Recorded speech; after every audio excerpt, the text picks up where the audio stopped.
So hello everyone, welcome to Sigma Academy. आज मैं आप लोगों के लिए बहुत ही इंपॉर्टेंट इन्फॉर्मेशन लेके आई हूँ बीपीएससी टीआरई 3 से रिलेटेड, जिसमें बीपीएससी की वेबसाइट पे एक इंपॉर्टेंट नोटिस जारी किया गया है। किसने जारी किया है?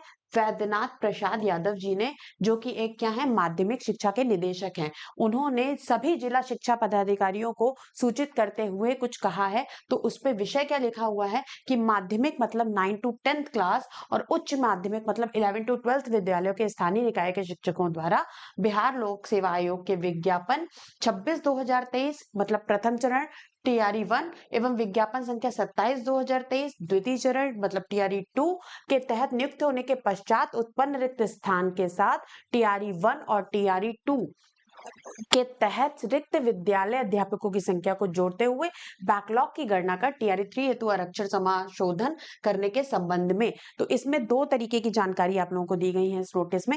पहली तो जानकारी ये दी गई है कि किसके हवाले से, जो ये बैकलॉग है, बैकलॉग से रिलेट करके आपके टीआरई 3 में कुछ वैकेंसीज और बढ़ जाएंगी। एक तो ये जानकारी दी गई है और दूसरी जानकारी दी गई है आरक्षण से रिलेटेड। तो उस जानकारी में क्या दिया गया है, जैसे कि ये लिखा है टीआरई 3 के लिए बैकलॉग सहित 22 तक भेजे रोस्टर क्लियरेंस। रोस्टर क्या होता है? रोस्टर पर सबसे पहले क्या होता है, मैं रोस्टर आपको बताऊं, एक लिस्टिंग होती है। अब इस सूचना में आपको ये बताया गया है इसके टीआरई 1, जो टीआरई 1 हुआ था और टीआरई 2 हुआ था, ठीक है। एक तो टीआरई 1 और टीआरई 2 हुआ था।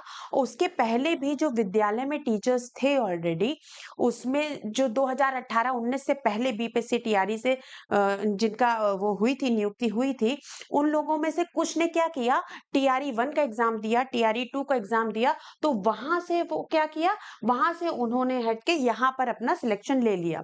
तो वो एक इंसान वहां भी जॉब करे यहाँ भी करे, ऐसा तो हो नहीं सकता दो जगह पे रहे। तो उसने वहां से क्या किया, वहां से अपना पद जो छोड़ दिया और यहाँ पर अपना सिलेक्शन ले लिया। तो वहां पर क्या हुए, पद रिक्त हो गए। जो 2018 या 19 से पहले जो हुआ था नियुक्ति, उसमें वो पद रिक्त हो गए।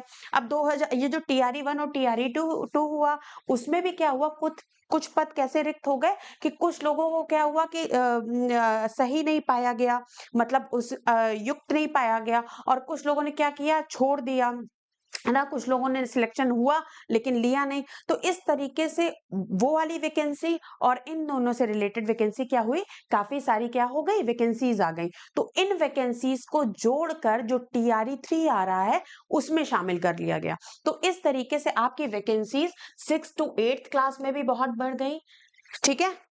आपकी 9th 10th में भी बढ़ गई और 11th 12th में भी बढ़ गई, ठीक है। सब में क्या हो गई, वैकेंसी आपकी बढ़ गई है। तो ये आपकी पहली नोटिस दी है, एक तो टीआरई के रिलेटेड, और दूसरी नोटिस ये है कि आरक्षण से रिलेटेड। इसमें क्या हुआ था, बीपीएससी जो बिहार की शिक्षा उसमें है, उसमें क्या हुआ था, आपका 65% आरक्षण दिया गया था पहले, लेकिन क्या किया, हाई कोर्ट ने उसे निरस्त कर दिया है। अब आपका 65% आरक्षण ना होके जो पहले से था 50% आरक्षण के तहत ही आपकी इसमें नियुक्ति होगी। तो इसमें दो तरीके के नोटिस आपको पता चली। एक तो टीआरई 1 और टीआरई 2 के जो वैकेंसी थी उसकी जगह अब टीआरई 3 में क्या होगा, वैकेंसी बढ़ के आ जाएगी। उन दोनों की वैकेंसी जो है, जो बची हुई थी, वो भी उसमें एड ऑन करके आ जाएगी। एक तो ये नोटिस मिली और दूसरी नोटिस मिली कि आपकी आरक्षण जो है वो क्या हो जाएगा, आपका जो 65% था वो हटा दिया जाएगा। अब क्या होगा, जब ये टीआरई 3 में जो वैकेंसी बढ़ गई है उसकी वजह से क्या होगा, आपका क्या होगा, कट ऑफ जो होगा वो कम होगा। कट ऑफ क्या हो जाएगा, कट ऑफ कम हो जाएगा। कट ऑफ कम क्यों हो जाएगा, क्योंकि अगर वैकेंसी आपकी बढ़ी है ना, तो ये ऑब्वियस है कि आपके कट ऑफ को कम होना पड़ेगा, कम हो ही जाएगा। एक तो आपको इससे ये जानकारी पता चली, और साथ में क्या हो रहा है, ये आपके लिए शायद बिहार वालों के लिए थोड़ी सी अच्छी न्यूज नहीं होगी कि उनकी 65% जो रिजर्वेशन था वो हटा के पहले वाला रिजर्वेशन जो चलता आ रहा था 50% वाला, वो हो गया है। लेकिन इसी के साथ एक अच्छी न्यूज भी है कि आपकी वैकेंसी बढ़ गई है।